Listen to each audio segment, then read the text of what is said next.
पडली भवानी जेव्हा म्यानाच्या बाहेरी, रणात फिरली ना ती कधीच माघारी.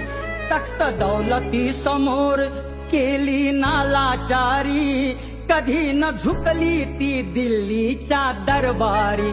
तमाम बादशाहीचा ताज तिने ठोकरला, मराठ मोळ्याचा वेश तिने पांघरला.